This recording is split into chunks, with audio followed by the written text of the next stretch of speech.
Well, what's going on? Welcome to your morning/afternoon rant. It's going to be a two-part video. So I'm going to make one part right now, and then my second video later on is going to be probably more of the same. But I have two things to rant about, and I'm heated about one of them. So I'm going to talk about that first, and then I'll talk about what happened today when I went to the doctor and discuss my results and my A1C. Anyway, so first, listen, for anyone that doesn't know, I work in trucking now. I know I used to be the guy that covered all the riots, and that's where a lot of you know me from, but some of you have been around before I even did all the riots, and I covered the transportation and supply chain industry through and through, right? I've worked in trucking for the better part of 18 years as a broker, as a carrier, as a driver, as everything. And the one common thing that I keep experiencing in this industry, especially now as running speed bumps, running a carrier side, is that there's so many people in the industry that have no experience whatsoever behind the wheel, and it makes them horribly inefficient at their jobs. Not just that, it makes them bad at it, right? So for example, we have a load that we booked for a big broker, and we booked it as, you know, we just landed a big national account. It's a first and only direct customer that we have, and it's about the biggest direct customer you can get in America. So it's great. And you know, I busted my ass and we finally got it. So super stoked about it. We actually move our first load tomorrow. We pick it up and it's going down to Texas.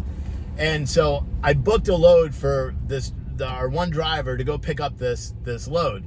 Or I booked her a load to get her to the area to be able to pick up this load tomorrow.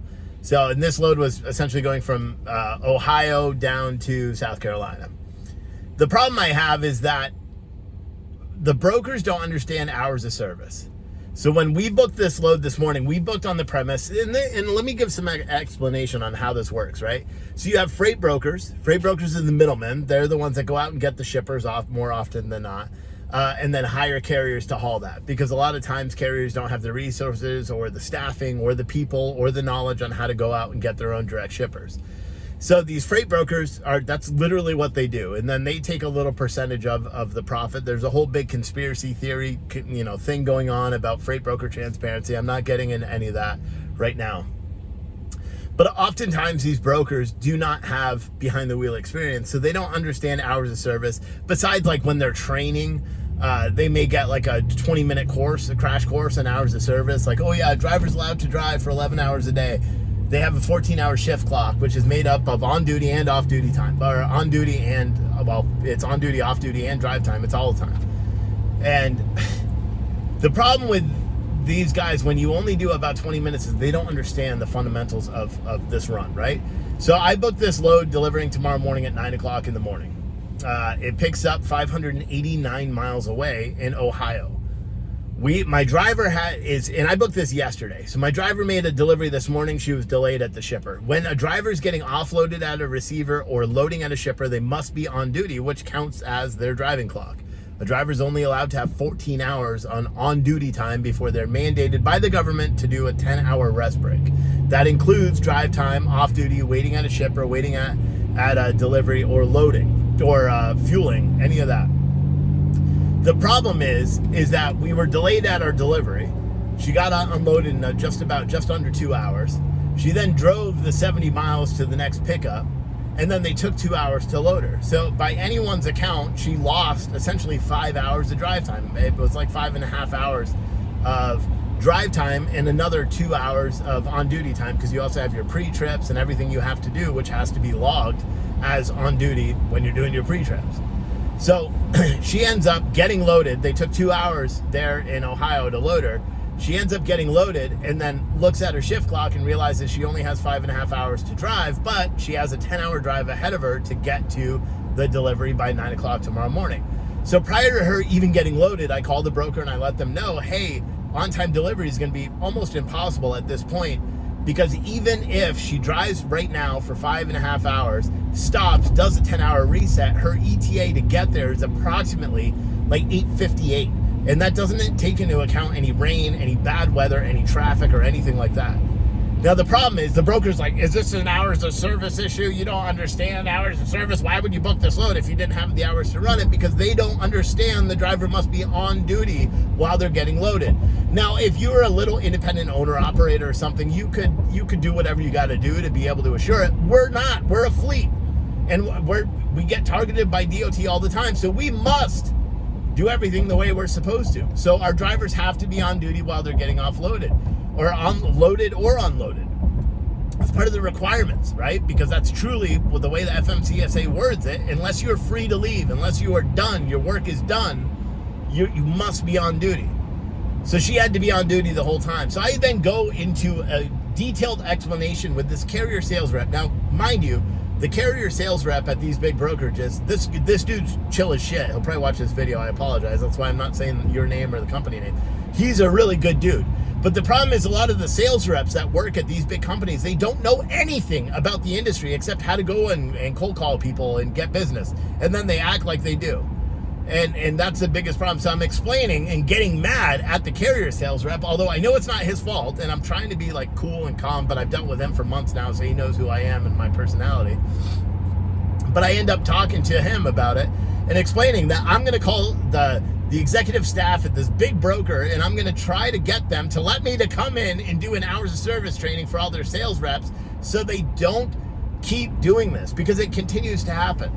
So now I have to call the driver and be like, hey, I know it's raining, I know it's snowing, and I know it's sleeting, but I want you to drive as hard and as safe as you can to make sure you get to delivery tomorrow morning by 9 a.m. We don't have another option, because otherwise we're going to get fined $300. Even though I called the broker in advance and telling him, hey, there's a good likelihood we're not going to make it. They took too long to load.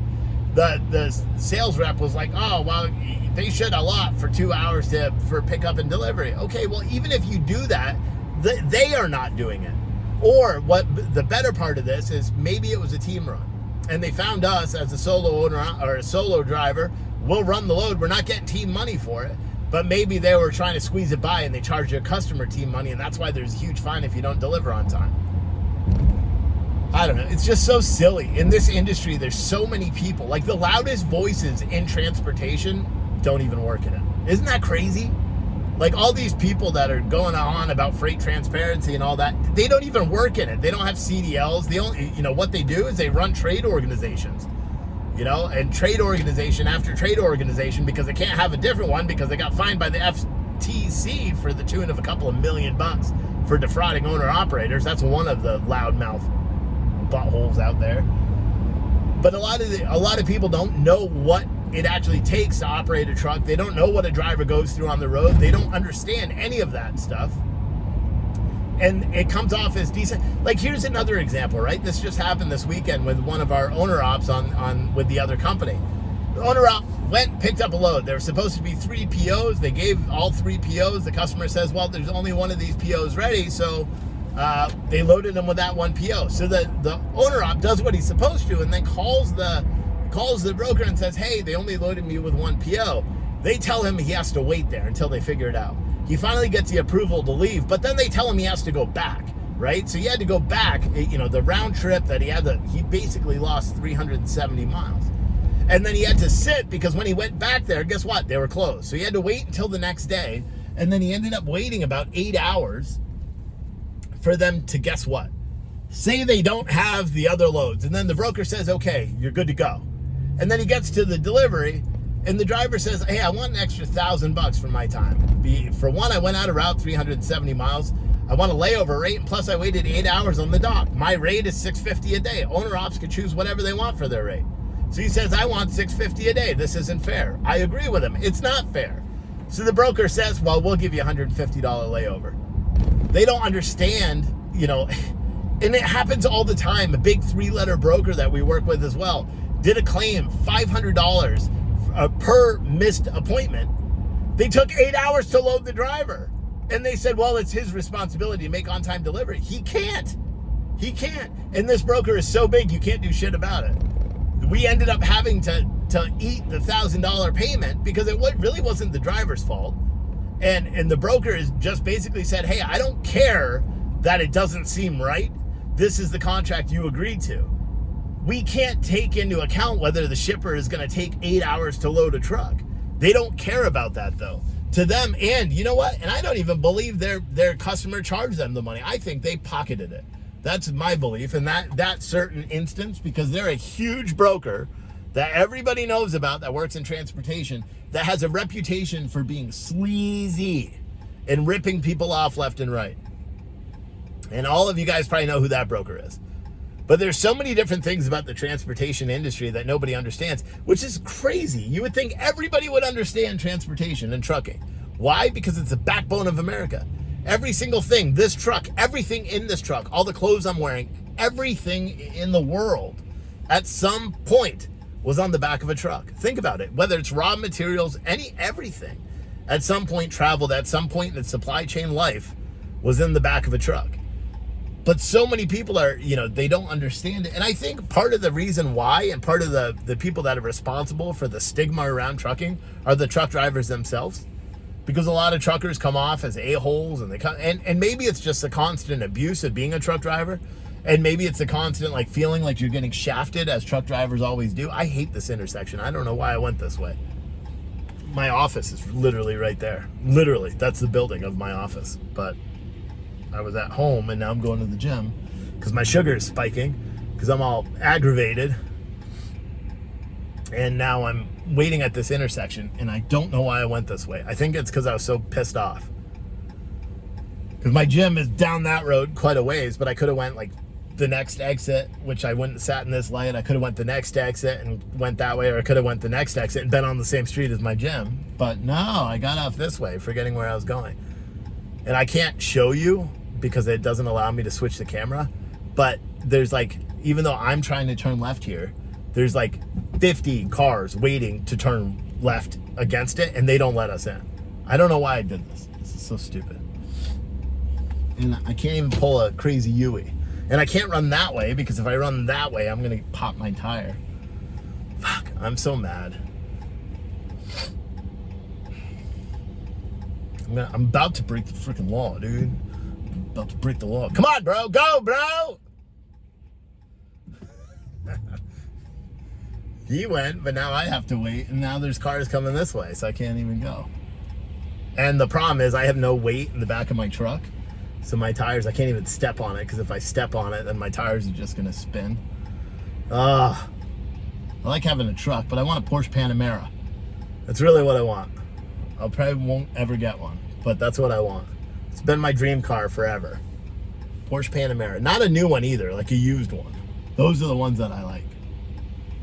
Because they're cheap. I like the new ones too. I won't kid around. See, now I can't do anything because I was going to jut out in front of all these cars. But there's a cop directly in front of me, so I can't do it now. It's unbelievable. He's not even from this town. I should have just cut him off anyway.